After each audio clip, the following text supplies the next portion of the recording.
Bienvenidos un día más a Economía de Verdad. En este vídeo vamos a ver todo lo que necesitas saber para valorar una empresa. Atentos.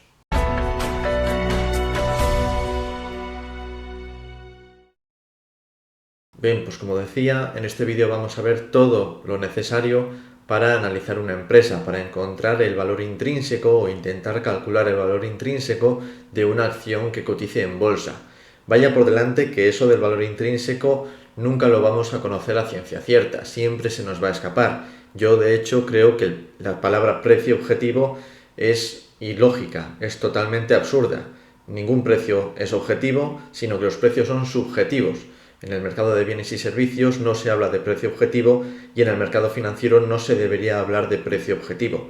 Aún así, vamos a calcular ese precio objetivo o ese valor intrínseco en función de distintos parámetros.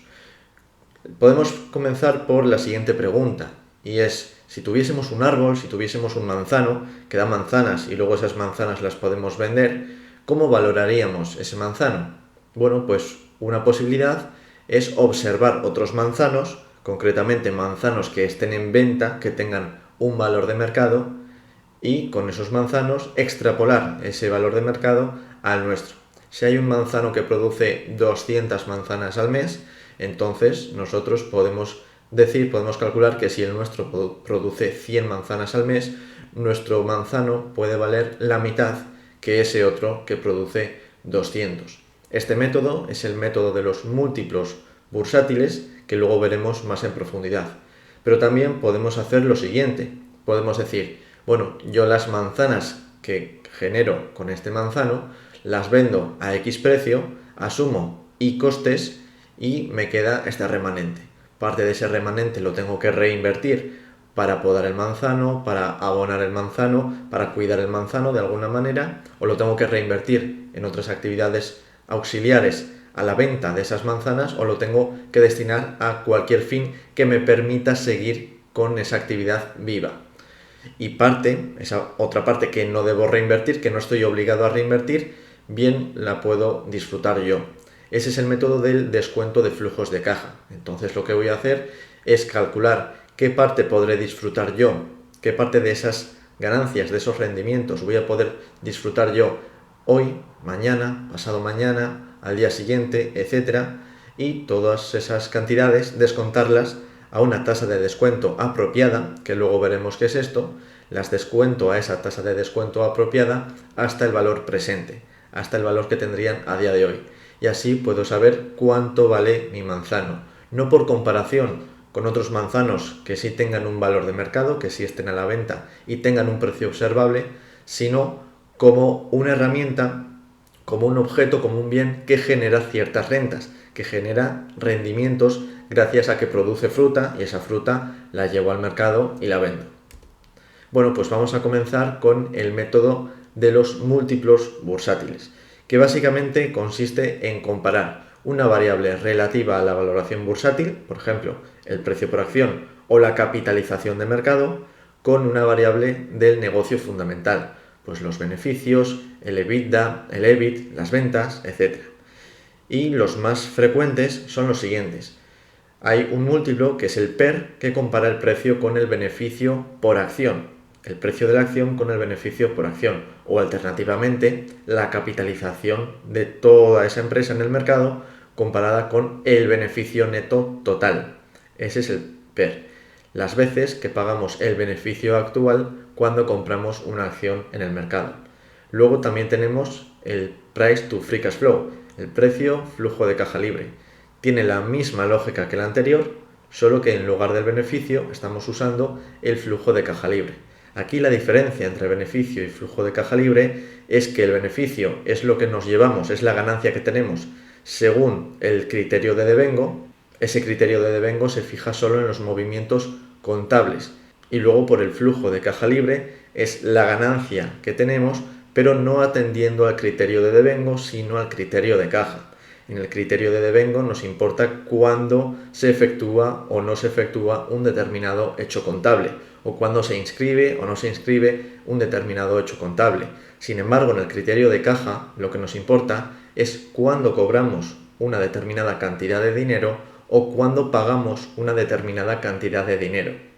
Entonces, precio, flujo de caja libre es algo así como el PER, solo que fijándonos en el criterio de caja y no en el criterio de devengo.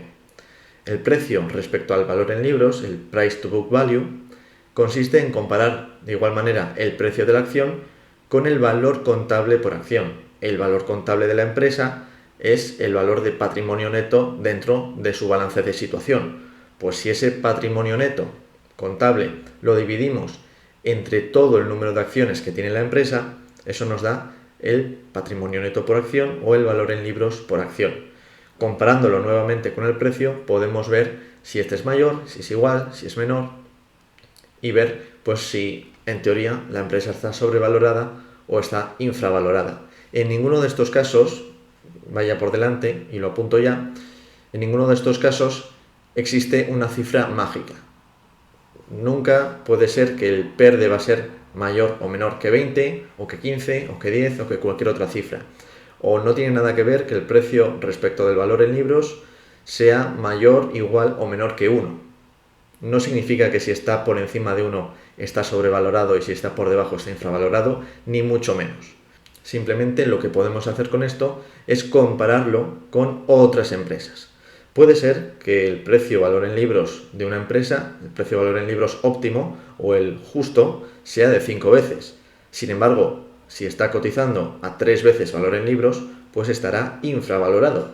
Y comparándolo con otras empresas podemos obtener esta información. Y luego tenemos el precio respecto a los beneficios futuros, el Price Earnings to Growth, que es parecido al PER, solo que en el denominador no vamos a tomar el beneficio, sino que vamos a tomar el beneficio futuro, el beneficio multiplicándolo por la tasa de crecimiento de esos beneficios.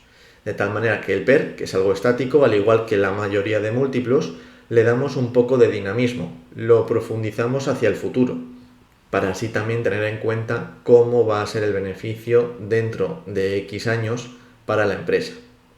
Luego tenemos no ya el precio, sino el valor empresarial sobre el beneficio operativo, el EV/EBITDA, y aquí hay que mencionar una cuestión, y es que el valor empresarial no es lo mismo que la capitalización bursátil.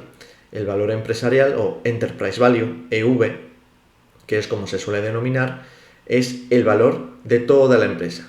Si nosotros compramos una empresa, compramos lo que son las acciones de esa empresa, pero también adquirimos las obligaciones que tenga esa empresa. Con lo cual, la deuda que tiene contraída esa empresa también la tenemos que asumir. Y por el contrario, la caja que tiene disponible, el efectivo que tiene disponible la empresa, lo podemos utilizar en nuestro favor. De tal manera que el valor empresarial es igual a la capitalización bursátil de la empresa más la deuda financiera menos la caja. O lo que se dice deuda financiera menos caja es deuda financiera neta. Pues ese valor empresarial lo podemos comparar con el EBITDA y con el EBIT, que es el beneficio de explotación. También son múltiplos que nos dan información acerca de si un negocio cotiza con un múltiplo más exigente o menos exigente con respecto a sus pares. Y ya por último, tengo ahí la rentabilidad por dividendo, que no es un múltiplo bursátil como tal, o no es por lo menos tan puro como los otros, puesto que al final es una rentabilidad. Si yo compro ahora mismo una acción, en cuestión de su dividendo, en cuestión del dinero que reparte todos los años, ¿qué rentabilidad me estoy llevando? Bueno, pues aunque no sea un múltiplo tan claro como los demás, sí que se parece mucho, pues por ejemplo, al PER o al precio flujo de caja libre, porque al final relacionamos una renta que estamos cosechando, que es el dividendo, con el precio que pagamos por cosechar esa renta. Sería algo así como si compramos un piso y miramos la rentabilidad del alquiler, cuánto cobramos de alquiler respecto a lo que hemos pagado por ese piso. Luego también hay que tener en cuenta que los múltiplos no siempre son directamente comparables. O mejor dicho, las empresas no siempre son directamente comparables. Son distintas y por lo tanto hay que ajustarlo. Antes decía que si yo observo otro manzano que genera 200 manzanas al día y el mío genera solo 100, entonces el mío podrá valer la mitad que el otro, pero no lo mismo que el otro. Porque si yo genero 100 y el otro genera 200, ahí tengo que practicar alguna clase de ajuste. Pues lo mismo ocurre con las empresas. Podemos ajustar primero por volatilidad, la volatilidad del precio, la volatilidad de los beneficios, la volatilidad de los ingresos, etc. Por el crecimiento esperado, una empresa con mayor crecimiento va a tener normalmente múltiplos más exigentes que otra. También ajustes por ROE, cuánta rentabilidad se están llevando los accionistas, ajustes por margen neto, cuál de los dos negocios tiene un margen mayor antes de entrar en pérdidas en cuanto a beneficio neto, ajustes por tipo impositivo, si una empresa cotiza en una jurisdicción que tiene un tipo impositivo menor que otra, entonces la empresa del tipo impositivo menor lo tiene más ventajoso para poder ofrecer valor a sus accionistas porque el Estado le va a saquear menos, básicamente. Y por último, ajustes por tasa de reinversión. Al final, ¿cuánto están reinvirtiendo las empresas en su propio negocio, que está muy íntimamente ligado al crecimiento esperado que tengan en esas empresas? Mayor crecimiento requerirá mayor reinversión, menor crecimiento requerirá menor reinversión. Vamos a poner un ejemplo. Pongamos que nuestro manzano cotiza a 15 veces beneficios en el mercado bursátil. Otros manzanos vecinos cotizan a estos múltiplos. Hay un primer manzano que tiene un PER de 18, que cotiza a 18 veces beneficios. Sin embargo, nuestro manzano está creciendo, o se espera que crezca, al 3%, y además tiene una volatilidad de los beneficios del 6%. Y este manzano 1 tiene un crecimiento esperado del 5% y su volatilidad es igual que la nuestra. Es decir, cotiza a un múltiplo mayor, teniendo un crecimiento mayor y con una volatilidad parecida. El manzano 2 cotiza a un PER menor, pero sí que es verdad que tiene un crecimiento esperado menor, del 2%, y una volatilidad de los beneficios mayor, del 7%. Puede ser que esas dos cuestiones justifiquen que cotice a un PER menor. Y el último manzano cotiza a un PER de 12, crece ligeramente más que el nuestro, al 3,5%, y además tiene menos volatilidad de los beneficios que el nuestro, solo el 4%. ¿Cómo saber aquí si nuestro manzano está infra o sobrevalorado? Pues podemos tomar una media de los tres manzanos. Y esa media, el PER, resulta de 13,3 veces, inferior al nuestro. El crecimiento esperado resulta de 3,5%, superior al nuestro. Y la volatilidad de los beneficios resulta ser del 5,7%, inferior a la nuestra. Es decir, que parecería que nuestro manzano está sobrevalorado. Cotiza a 15 veces beneficios, con un crecimiento esperado inferior a la media y con una volatilidad de los beneficios superior a la media. Son dos cuestiones que son negativas para nosotros y que lo que justificaría sería no que cotizase por encima del resto, sino por debajo del resto.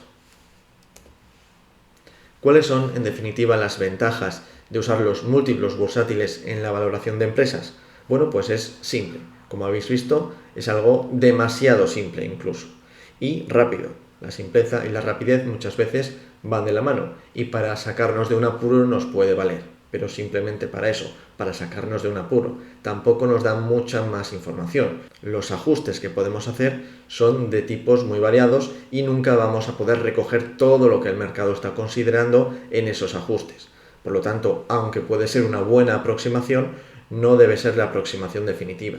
¿Cuáles son las desventajas que tiene? Pues para empezar, que si todos los manzanos están sobrevalorados o todos los manzanos están infravalorados, nuestro manzano estará más sobrevalorado o más infravalorado que el resto, pero no sabemos si está sobrevalorado o infravalorado en términos generales, y eso es un problema.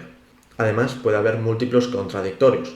Puede ser que el PER nos diga que está sobrevalorado, pero el Price to Book Value, el precio-valor en libros, nos diga que está infravalorado. En tal caso, ¿a cuál obedeceríamos? ¿Al PER, al Price to Book Value o a cuál? No hay un múltiplo que nos dé más información que otro o información de mayor calidad que otro. Además, en ocasiones nos podemos encontrar con falta de comparables. Por ejemplo, Tesla, ¿con qué debería compararse? Podría compararse con los fabricantes de coches tradicionales, es cierto, pero estos fabricantes de coches tradicionales no están en el mismo mercado que Tesla. No le vende a la misma persona Skoda que Tesla, ni mucho menos. Puede que Toyota sí le venda a un tipo de persona bastante parecido a Tesla. Toyota sí que hace híbridos y sí que puede tener una gama de productos un poco más caros, como los tiene Tesla. Pero aún así no son comparables perfectos y esto también es un problema para nosotros. Y por último, como decía antes, puede que haya múltiples variables que merezcan un ajuste y que no siempre se lo podamos dar. Y si se lo damos, muy probablemente vamos a perder grados de libertad y no vamos a tener suficientes comparables como para practicar todos esos ajustes que requeriría el análisis. Luego tenemos la valoración intrínseca, el descuento de flujos de caja futuros. Y aquí ya vemos dos cuestiones. Por un lado, los flujos de caja futuros y por otro, el descuento. Los flujos de caja futuros, ¿qué pueden ser? Bueno, pues todo aquello que reciba, todo aquel dinero que reciba o bien la empresa o bien el accionista. Por lo tanto, por flujos de caja futuros podemos entender los dividendos o podemos entender el flujo de caja libre. Bien puede ser el flujo de caja libre para la empresa o bien puede ser el flujo de caja libre para los accionistas. Son cuestiones distintas. Y luego tenemos el descuento. El descuento consiste en trasladar una cantidad futura a valor presente. Y esto lo hacemos utilizando esa tasa de descuento apropiada, que en función de que estemos usando flujo de caja libre para la empresa será el WACC, o en función de que estemos usando flujo de caja libre para los accionistas será el coste del capital. Aquí no son necesarios los comparables, solo nos fijamos en lo que tiene la empresa por delante. ¿Cómo estimamos entonces los flujos de caja? Bueno, pues una buena base es necesaria para saber cómo va a ser el futuro. Primero necesitamos conocer el dato actual, el estado actual de la empresa. Si hablamos de dividendos, pues esto es un dato público y no nos requiere más necesidad de análisis. Vamos a los estados financieros de la empresa o vamos a alguna web especializada en estos datos y enseguida nos dirá que los dividendos en el último año han sido de tal cantidad. Y si miramos los flujos de caja libre, bien los flujos de caja libre para la empresa, FCFF, o los flujos de caja libre para los accionistas, FCFE, este es un dato no público, entre otras cosas porque es una métrica contable que no está incluida en los principios generalmente aceptados de contabilidad. Entonces puede ser que cada empresa o cada analista lo calcule de una manera distinta. Y esto es perfectamente normal y perfectamente lícito. No pasa nada, siempre que lógicamente se calcule de una manera lógica. ¿Cómo calcular entonces ese flujo de caja libre? Pues si es el FCFF, tenemos que este debe ser el flujo de caja libre que queda para pagar a todo el pasivo, a toda la estructura de financiación de la empresa. Es todo el flujo de caja, todo el dinero que la empresa ha generado en todo el año y con el que puede retribuir a sus accionistas y retribuir a sus acreedores. Sin embargo, el Free Cash Flow to Equity, el flujo de caja libre para los accionistas, es únicamente el flujo de caja que ha recibido o que ha generado la empresa a lo largo de todo el año y que puede usar solo para pagar a los accionistas, es decir, ya después de haber retribuido suficientemente a los acreedores. Pues bien, el FCFF, Free Cash Flow to Firm, parte del EBIT, del beneficio de explotación, en este caso el beneficio de explotación del manzano. Al EBIT se le multiplica por 1 menos el tipo impositivo, 1 menos T, para llegar al NOPAT, al Net Operating Profit After Taxes, el beneficio operativo neto después de impuestos. A ese NOPAT se le va a sumar la amortización y deterioro. ¿Por qué amortización y deterioro? Que puede ser en este caso la propia amortización del manzano. El árbol es una planta que no dura para siempre. Puede durar más o puede durar menos, pero desde luego no dura para siempre y por lo tanto cada año que pasa pierde parte de su valor precisamente por eso, porque el final de su vida útil cada vez está más cerca. Además, si usamos herramientas en el cuidado de ese árbol o en la recogida de las manzanas, pues esas herramientas de igual modo no van a durar para siempre y también debemos amortizarlas. ¿Por qué se suma, como digo, esta amortización? Porque es un gasto que no genera pagos. Y aquí está la diferencia entre devengo y caja, criterio de devengo y criterio de caja. La amortización es un gasto según el criterio de devengo, pero no genera ningún pago. Que la vida útil del manzano esté más cerca no nos hace pagar nada a nadie. Por lo tanto, ahí no ha salido dinero de la empresa, con lo cual debemos corregir ese gasto que hemos asumido. Sumamos la amortización. Luego sumamos o restamos el CAPEX. El CAPEX es el Capital Expenditure, la inversión en capital. Por ejemplo, Si compramos nuevos manzanos, o si compramos un nuevo terreno para cultivar más manzanos, o si compramos más herramientas, esos gastos no van a figurar en la cuenta de resultados de ese año. Al contrario, se van a ir amortizando año tras año porque son activos que van a pasar más de un ejercicio en el balance de la empresa. Y por lo tanto, sí que ha salido dinero, pero no lo estamos reconociendo en la cuenta de pérdidas y ganancias. Ese dinero que ha salido debemos restarlo del NOPAT. Pero también puede ser el caso contrario. Puede ser que nosotros tuviésemos 100 manzanos y hayamos vendido 50. En ese caso hemos desinvertido. No ha habido inversión en capital, sino que ha habido desinversión en capital. Hemos cobrado a cambio de entregar bienes de capital a otro agente económico. Así que aquí sumaríamos el CAPEX, que realmente no es ningún CAPEX, sino que es desinversión en capital, sumaríamos esa cifra al NOPAT. Y por último tenemos más menos la variación de las NOF. Las NOF son las necesidades operativas de fondos, que aquí puede ser asimilable al fondo de maniobra, activo corriente menos pasivo corriente. ¿Por qué sumamos o por qué restamos la variación de las NOF? Ojo, porque si esa variación es positiva, la restamos. Si la variación es negativa, la sumamos. Pues bien, aquí es algo parecido a lo que nos pasaba con el CAPEX. Cuando compramos un terreno, no gastamos dinero, o por lo menos contablemente en la cuenta de pérdidas y ganancias no se reconoce que hayamos gastado dinero en la compra de ese terreno. Pero también, a medida que crece nuestro negocio, puede ser que necesitemos invertir en activos circulantes, por ejemplo, en mayor cartera de clientes, a los que les vamos a dar un cierto tiempo para que paguen la mercancía. O necesitamos invertir en tesorería operativa. Necesitamos simplemente tener más dinero en el banco porque puede que con mayor volumen de negocio tengamos que hacer una gran compra en un momento puntual del año y necesitemos tener ese dinero paralizado en el banco. Todo esto consume efectivo. Por lo tanto, si cada año que pasa el capital circulante, el fondo de maniobra, se va incrementando, iremos restando esa variación del fondo de maniobra, porque no deja de ser otro tipo de inversión en el negocio, y si se va haciendo más pequeño, entonces iremos restando esa variación del fondo de maniobra.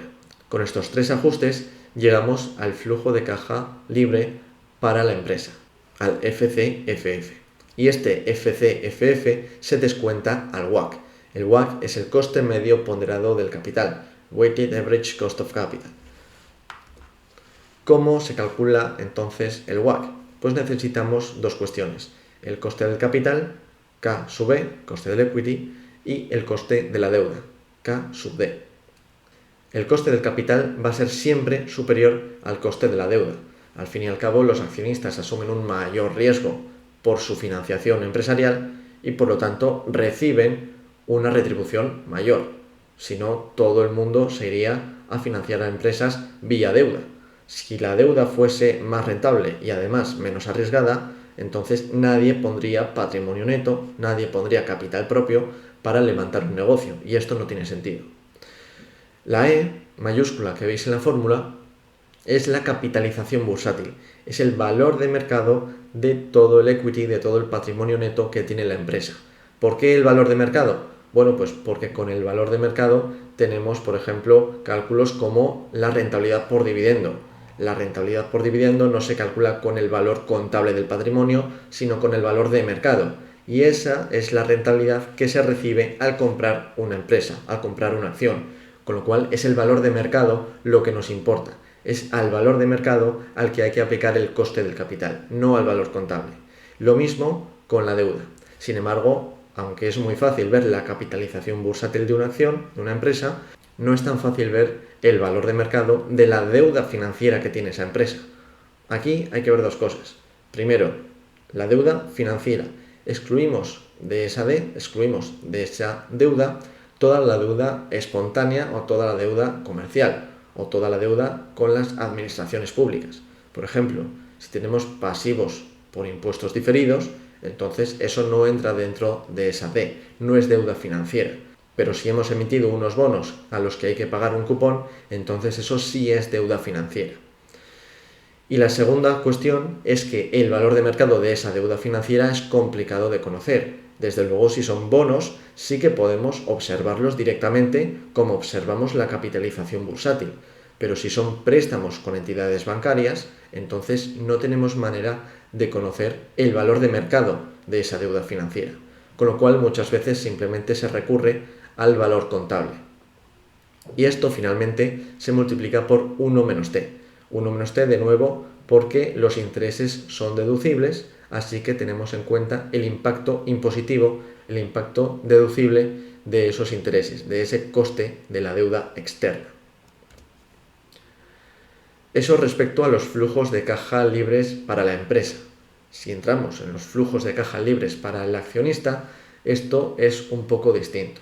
No comenzamos desde el EBIT, sino desde el beneficio neto.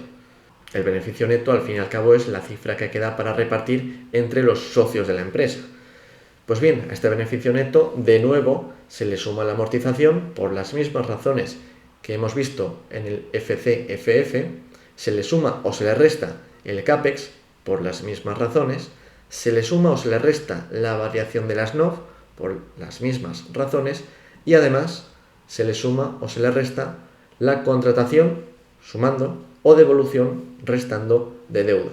Sin embargo, solo el capital. Los intereses ya los hemos tenido en cuenta, además con su efecto deducible, puesto que tomamos el beneficio neto y no el EBIT. Sumamos la contratación de deuda. ¿Por qué? Porque cuando entra nueva deuda, cuando contratamos nueva deuda, cuando nos financiamos de nuevo, nosotros podemos, o la empresa puede, distribuir como dividendos ese importe de la deuda. No suele ser nada recomendable hacer esto, pero por poder lo puede hacer. Y cuando devolvemos deuda, entonces lógicamente queda menos dinero disponible para pagar a los accionistas. Y así llegamos al flujo de caja libre para los accionistas, al Free Cash Flow to Equity. Y este Free Cash Flow to Equity lo descontamos no al WACC, sino al coste del capital, al K sub E. Entonces, ¿cómo podemos estimar los flujos de caja futuros? Que es al final lo que nos interesa. Pues bien, tenemos que tener en cuenta, antes de nada, a qué ritmo ha crecido la empresa en el pasado, cuál ha sido la tasa de crecimiento en el pasado. No es lo mismo haber crecido al 100% anual que haberlo hecho al 2% anual. Una empresa que crezca al 100% anual quizás vaya a crecer el año que viene al 70% anual, pero una empresa que venía creciendo al 2% difícilmente va a llegar a ese 70% dentro de un año. Luego también podemos estimarlo vía el beneficio neto, sobre todo cuando los flujos de caja que tomamos son los dividendos y no el flujo de caja libre. Pues si una empresa tiene un payout, un ratio de distribución de beneficios estable a lo largo del tiempo, si dice, por ejemplo, que todos los años va a distribuir el 50% del beneficio neto que consiga, entonces tenemos que lo que debemos calcular no es el flujo de caja libre, sino los dividendos. Y para calcular los dividendos tenemos que calcular ese beneficio neto del que dependen estos. Después también, en cuanto a los flujos de caja libres, podemos estimarlos vía el flujo de caja operativo. O si no es el flujo de caja operativo, vía el beneficio neto si hablamos del flujo de caja libre para los accionistas, o vía el EBIT si hablamos del flujo de caja libre para la empresa. Aunque también podemos tomar otras variables indicadas por la compañía en sus planes estratégicos. Si la compañía dice que quiere aumentar ese EBIT o aumentar ese beneficio neto a un ritmo dado anual, entonces podemos creernos, si es que queremos creernos, estas cifras y usarlas para estimar los datos futuros. Y finalmente podemos recurrir simple y llanamente a las estimaciones de otros analistas que hayan ya echado un vistazo a la empresa. Tenemos otro problema, y es que cuando miramos el futuro podemos pensar que los flujos de caja van a llegar hasta el infinito. Bueno, pues no es así, no suele ser así. Normalmente lo que se hace es tomar 5, 10 o incluso en ocasiones 20 años de crecimiento explícito del flujo de caja, sea uno u otro, y después lo que hacemos es una simplificación hacia el futuro y calculamos el valor terminal. Se asume una tasa de crecimiento a perpetuidad, que se llama G, aunque sepamos que la empresa no va a estar perpetuamente en el mercado. Sin embargo, esto nos ahorra tiempo y nos simplifica el modelo, puesto que si no sería imposible y además deberíamos conocer cuándo va a dejar de existir la empresa. Es importante tener en cuenta que la G nunca puede ser mayor y ni siquiera igual que la tasa de descuento. La G, al final, como mucho, podrá ser el ritmo de crecimiento de la economía. Si una empresa tiene una tasa de crecimiento a perpetuidad mayor que la tasa de crecimiento de la economía, eso significa que en el futuro, en el infinito, esa empresa se convertirá en toda la economía. Y esto no es nada lógico. Entonces, si la economía normalmente crece en un entorno del 3%, pues ahí tenemos que la G nunca puede ser superior al 3%. Bien, pues el valor terminal sigue esa fórmula. Tomamos el flujo de caja del último año que hayamos considerado y lo multiplicamos por 1 más la tasa de crecimiento a perpetuidad. Y todo eso lo dividimos entre la diferencia de la tasa de descuento menos la tasa de crecimiento a perpetuidad. Por ejemplo, de nuevo, nuestro manzano, si produce 1.000 euros de free cash flow to firm, es decir, 1.000 euros para satisfacer tanto los pagos de la deuda como los pagos a los accionistas. Y estos flujos de caja libres crecen al 3% anual. Sin embargo, a partir del quinto año, crecen a perpetuidad al 1%. Y además suponemos una WACC, un coste del capital medio ponderado del 7%.